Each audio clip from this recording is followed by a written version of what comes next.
Assalamualaikum warahmatullahi wabarakatuh.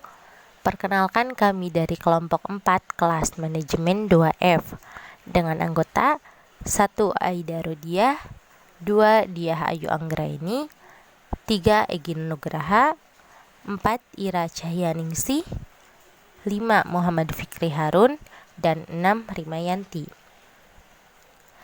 Kami di sini akan mempresentasikan materi yaitu mengenai komunikasi pemasaran. Nah, kenapa sih komunikasi ini sangat penting? Komunikasi sangat penting karena agar bisnis dapat dikenal sehingga nantinya mempengaruhi pada penjualan yang otomatis memberikan omset. Lain halnya apabila komunikasi untuk pemasaran bisnis tidak dilakukan dengan tepat, maka tidak dapat tepat pula pada sasaran bisnisnya. Nah, untuk lebih jelasnya, mari kita langsung masuk ke dalam materinya. Pengertian komunikasi pemasaran menurut 3 ahli. Yang pertama ada Kotler and Armstrong pada tahun 2008. Komunikasi pemasaran adalah salah satu dari 4 elemen utama bauran pemasaran perusahaan. Yang kedua yaitu dari Keller pada tahun 2008. Komunikasi pemasaran adalah sarana yang digunakan dalam upaya untuk menginformasikan, membujuk, dan mengingatkan konsumen langsung ataupun tidak langsung tentang produk dan merek yang mereka jual. Yang ketiga, menurut William J.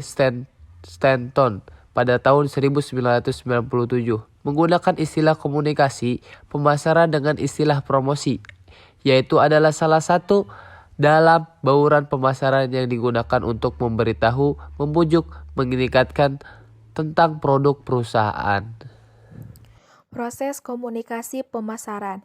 Proses komunikasi pemasaran melibatkan 9 elemen sebagaimana dijelaskan sebagai berikut. Yang pertama, pengiriman atau senders. Pihak yang mengirimkan pesan kepada pihak lain. Misalnya, produsen printer HP penyandian. Yang kedua, encoding atau proses penyusunan gagasan menjadi bentuk simbolik, misalnya agen periklanan HP, merangkai kata-kata dan ilustrasi ke dalam sebuah iklan yang mengirimkan pesan yang dimaksud. Yang ketiga yaitu pesan atau message, yaitu kumpulan simbol yang dikirimkan pengirim iklan printer HP yang sebesarnya. Selanjutnya yaitu media, saluran komunikasi yang menyalurkan pesan pengirim ke penerima. Dalam kasus ini, majalah tertentu yang dipilih HP. Selanjutnya pengertian atau decoding, yaitu proses penerima menafsirkan arti simbol yang disandingkan oleh pengirim. Konsumen membaca iklan printer HP dan menerjemahkan kata-kata serta ilustrasi yang terkandung. Selanjutnya yaitu penerima atau receiver, yaitu pihak yang menerima pesan yang dikirimkan oleh pihak lain, pelanggan rumah kantor atau bisnis yang membaca iklan printer HP. Selanjutnya yaitu response atau response, yaitu reaksi penerima setelah menerima pesan. Ratusan respon yang mungkin seperti konsumen lebih menyadari atribut printer HP, mengunjungi situs web HP untuk mendapatkan lebih banyak informasi, atau benar-benar membeli printer HP, atau tidak melakukan apapun. Selanjutnya umpan balik atau feedback, yaitu bagian respons penerima yang dikomunikasikan kembali ke pengirim riset HP, memperlihatkan bahwa konsumen tertarik dan mengingat iklan, atau konsumen menulis surat atau menelepon untuk memberikan pujian kepada HP atau mengkritik iklan atau produk HP. Selanjutnya gangguan atau noise, yaitu sebab tidak terencana atau distorsi selama proses komunikasi. Penerima mendapat pesan yang berbeda dari yang dikirimkan pengirim. Konsumen terganggu ketika membaca majalah dan tidak memahami iklan HP atau titik kuncinya. Dan untuk yang selanjutnya, pengembangan komunikasi pemasaran yang efektif. Pada pengembangan komunikasi ini, terdapat 5 langkah pemasaran yang efektif. Untuk yang pertama, mengidentifikasi siapa yang menjadi target komunikasi, yang meliputi pembeli potensial dari produk perusahaan, pelanggan pengguna yang ada, para pengambil keputusan penggunaan, juga para pembeli pengaruh yang dapat berupa individu, kelompok, masyarakat tertentu, atau masyarakat pada umumnya. Untuk langkah kedua, perusahaan harus menentukan apa tujuan melakukan komunikasi tersebut. Rosette dan Bercy mengidentifikasi 4 tujuan yang mungkin diharapkan. Yang pertama, kebutuhan kategoris. Yang kedua, meningkatkan kesadaran brand. Yang ketiga, sikap terhadap brand. Yang keempat, interaksi pembelian brand. Selanjutnya, langkah yang ketiga adalah merancang komunikasi pemasaran atau merumuskan komunikasi yang terdiri dari 1. Menentukan strategi pesan. Di sini harus dicari suatu daya tarik, tema atau ide yang dapat menghubungkan dengan brand positioning yang telah dipilih dan sekaligus membantu menentukan POP, Point of Parity, dan POD, Point of Difference. Yang kedua, strategi kreatif. Efektivitas komunikasi sangat tergantung pada bagaimana pesan itu diekspresikan dan juga pada isi atau makna dari pesan tersebut. Selanjutnya, langkah yang keempat, memilih saluran atau sarana komunikasi. Sarana komunikasi dapat bersifat personal atau non-personal. Yang pertama, saluran komunikasi personal, melibatkan 2 atau lebih individu yang berkomunikasi secara langsung, atau sering kita kenal yaitu face-to-face. Individu kepada suatu audiens melalui telepon atau email. Cara ini sangat efektif karena memungkinkan menyuguhkan presentasi personal yang dapat memancing feedback secara langsung dari audiens atau individu.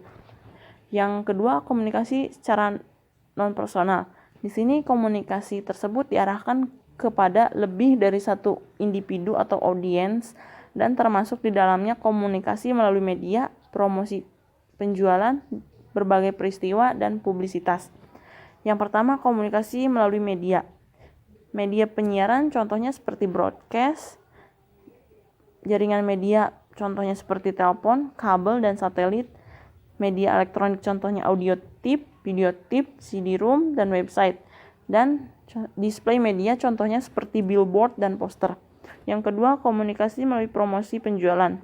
Dapat berupa kupon, stempel, premium, konten bisnis, dan promosi wiraniaga. Yang ketiga, peristiwa dan pengalaman. Pemberian sponsor terhadap peristiwa olahraga, seni, dan hiburan. Yang keempat, komunikasi melalui public relation. Merupakan komunikasi yang diarahkan secara internal pada karyawan perusahaan tersebut atau secara eksternal kepada konsumen, perusahaan lain, pemerintah, dan media. Selanjutnya, langkah yang terakhir, langkah yang kelima, menentukan anggaran biaya marketing keseluruhan 4 metode yang umum digunakan. Yang pertama, metode dana yang terjangkau, yaitu penyediaan sejumlah dana yang dapat terjangkau atau disediakan oleh perusahaan. Yang kedua, metode presentasi dari penjualan.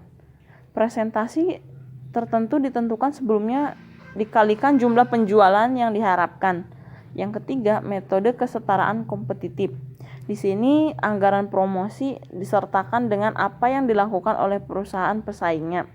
Yang keempat, metode tujuan dan tugas. Ditentukan dengan cara 1. Menentukan terlebih dahulu tingkat market share yang ingin dituju. Yang kedua, kemudian ditentukan bagaimana presentasi dari pasar yang harus dijangkau melalui media iklan. Yang ketiga, menentukan presentasi dari prospek yang telah memiliki kesadaran akan produk yang perlu didesak untuk bersedia mencoba produk yang dipasarkan. Selanjutnya, karakteristik dari bauran komunikasi pemasaran.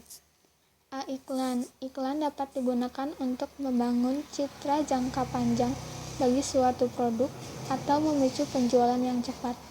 Sifat-sifat berikut dapat diperhatikan dalam penggunaan iklan. 1. Daya sebar. Iklan memungkinkan penjual mengulangi pesan berkali-kali. Iklan juga memungkinkan pembeli menerima dan membandingkan pesan-pesan dari berbagai pesaing. Iklan berskala besar menyatakan sesuatu yang positif tentang ukuran, kekuatan, dan keberhasilan penjualan. 2. Daya ekspresi yang besar. Iklan memberikan peluang untuk mendramatisir perusahaan tersebut dan produknya melalui penggunaan cetakan, suara, dan warna yang berseni. 3. Impersonalitas. Pendengar tidak merasa wajib menerbitkan, memperhatikan, atau menanggapi iklan. Iklan adalah suatu monolog di hadapan dan bukan dialog dengan pendengar. B. Promosi penjualan. Promosi penjualan dapat digunakan untuk efek jangka pendek, seperti menyulut tawaran produk dan mendorong penjualan yang merosot. Alat promosi penjualan menawarkan 3 manfaat yang berbeda. 1. Komunikasi. Promosi penjualan mendapat perhatian dan mungkin akan mengarahkan konsumen ke produk tersebut. 2. Insentif. Promosi penjualan menggabungkan suatu konsesi, dorongan, atau kontribusi yang memberi nilai bagi konsumen. 3. Ajakan. Promosi penjualan merupakan ajakan yang jelas untuk terlibat dalam transaksi tersebut. C. Hubungan masyarakat dan pemberitaan. Pemasar cenderung kurang menggunakan hubungan masyarakat, namun sebuah program yang dipikirkan dengan baik dan dikoordinasikan dengan unsur-unsur bauran komunikasi lain dapat menjadi sangat efektif. Daya tarik hubungan masyarakat dan pemberitaan didasarkan 3 sifat khusus. 1. Kredibilitas yang tinggi. Cerita dan fitur yang baru akan lebih otentik dan dipercayai pembaca dibandingkan dengan iklan. 2. Kemampuan menangkap pembeli yang tidak hati-hati. Hubungan masyarakat dapat menjangkau calon yang lebih suka menghindari wiraniaga dan iklan. 3. Dramatisasi. Hubungan masyarakat memiliki kemampuan mendramatisasi suatu perusahaan atau produk. D. Acara khusus dan pengalaman. Ada banyak keuntungan pada acara khusus dan pengalaman. Yang ke-1, relevan. Acara atau pengalaman yang benar-benar terpilih dapat dilihat sebagai sangat relevan ketika konsumen dibuat terlibat secara personal. Kedua, terlibat. Dengan adanya mutu real time hidup mereka, para konsumen dapat menemukan acara khusus dan pengalaman dengan lebih aktif terlibat. 3. Implisit. Acara khusus lebih merupakan soft sell yang tidak langsung. E. Pemasaran langsung. Banyak bentuk pemasaran langsung, seperti telemarketing, pemasaran internet, yang sama-sama memiliki tingkat karakteristik yang menonjol. Pemasaran langsung adalah 1. Disesuaikan dengan orangnya. Pesan dapat disiapkan untuk menarik individu yang dituju. 2. Mutu akhir. Sebuah pesan dapat dipersiapkan sangat cepat. 3. Interaktif. Pesan dapat diubah tergantung pada tanggapan orang. F. Penjualan pribadi. Penjualan pribadi atau personal selling adalah alat yang paling efektif pada tahap terakhir berupa proses pembelian, khususnya dalam membangun preferensi, keyakinan, dan tindakan pembeli. Penjualan pribadi memiliki 3 ciri khusus. 1. Interaksi pribadi. Penjualan pribadi mencakup hubungan langsung dan interaktif antara 2 orang atau lebih. Masing-masing pihak dapat mengamati reaksi-reaksi pihak lain. 2. Perkembangan hubungan. Penjualan pribadi memungkinkan segala jenis hubungan berkembang mulai dari hubungan penjualan seadanya sampai hubungan pribadi yang mendalam. 3. Tanggapan. Penjualan pribadi membuat pembeli merasakan suatu kewajiban untuk mendengarkan pembicaraan penjualan. Selanjutnya yaitu mengelola proses komunikasi pemasaran terpadu.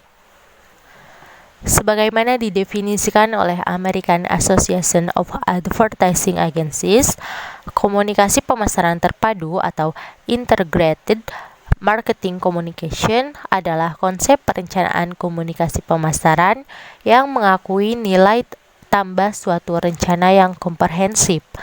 Rencana semacam itu mengevaluasi peran strategis berbagai disiplin komunikasi, misalnya iklan umum, tanggapan langsung, promosi penjualan, dan hubungan masyarakat, serta menggabungkan disiplin-disiplin ini untuk memberikan kejelasan, konsistensi, dan pengaruh maksimum melalui integrasi pesan-pesan yang saling berlainan secara mulus.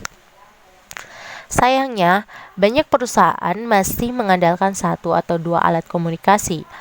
Praktik ini harus dipertahankan meskipun pasar massal telah terpecah-pecah menjadi begitu banyak pasar kecil, yang masing-masing memerlukan pendekatannya tersendiri. Jenis-jenis media baru telah tumbuh dan konsumen sudah semakin canggih. Begitu luasnya jenis alat komunikasi, pesan, dan pendengar telah membawa keharusan agar perusahaan-perusahaan beralih ke arah komunikasi pemasaran terpadu. Perusahaan harus mengadopsi pandangan 350 derajat dari konsumen untuk sepenuhnya memahami semua cara berbeda bahwa komunikasi dapat mempengaruhi perilaku konsumen dalam kehidupan sehari-hari mereka. Sekian dari kelompok 4. Semoga apa yang kami sampaikan dapat menambah pengetahuan dan bermanfaat bagi teman-teman sekalian. Terima kasih. Wassalamualaikum warahmatullahi wabarakatuh.